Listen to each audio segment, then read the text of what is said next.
Oh,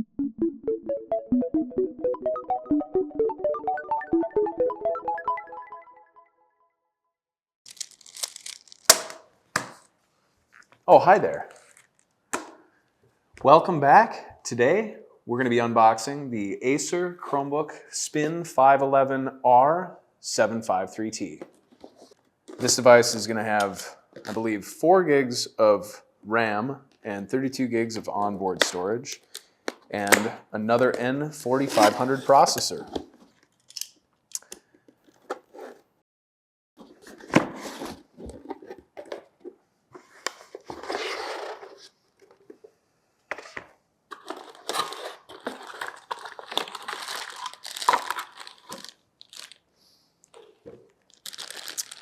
Another 65-watt adapter here.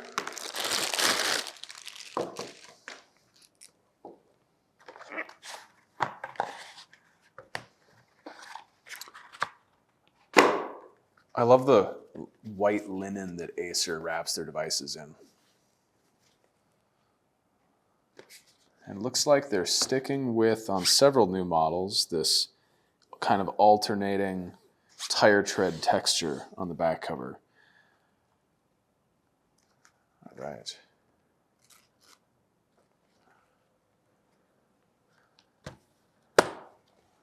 Well, they must be proud of these hinges here. They wrapped these in plastic. We did stick with USB-C and USB-A on both sides. That's nice. Micro SD, headphone port. They put the power button on the left side and volume buttons on the right side. Rubberized edge around the whole thing. They kind of squared it up around vertically around the top and bottom.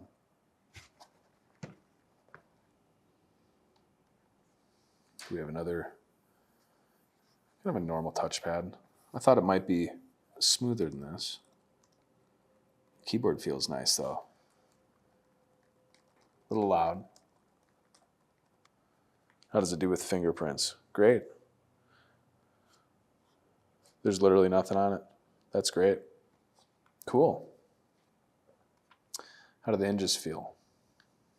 Sturdy, they stay, there's no bounce. Let's turn it on.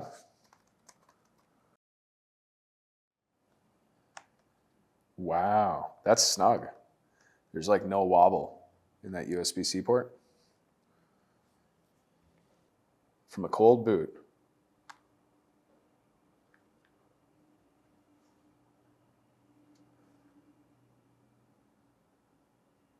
Seven or 8 seconds maybe. Well, I'd like to see how easy this mod comes out. Let's power it off. Wow.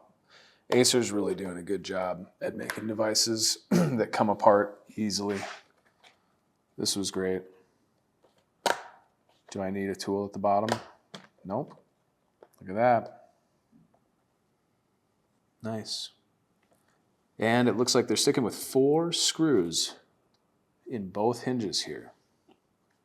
That is good. We do have a separate touch cable here, but I like that there's no plastic connector. This is a flat ribbon cable. So if I pull up this jawbone connector here, it should just slide right out. So that's nice. That's not going to break while reinstalling a new one. Cool. Let's open up the bottom.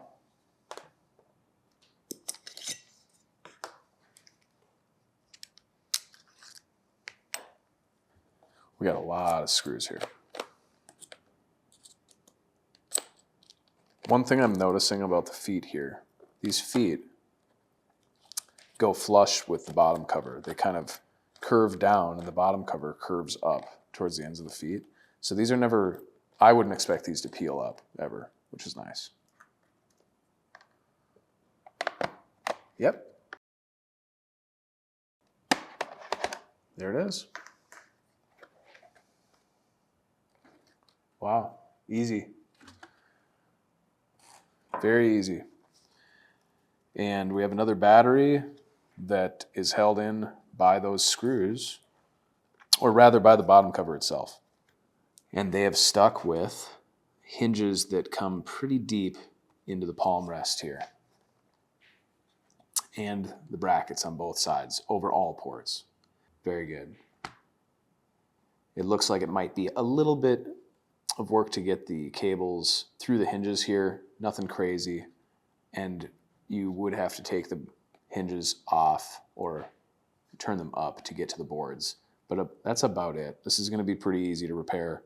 The routing for the speaker wire looks maybe a little bit more complicated than past devices, but nothing crazy there. You can see where it's supposed to go. We do have magnets here. I didn't notice that when I first opened the device that hold the lid closed. That's a plus. Cool.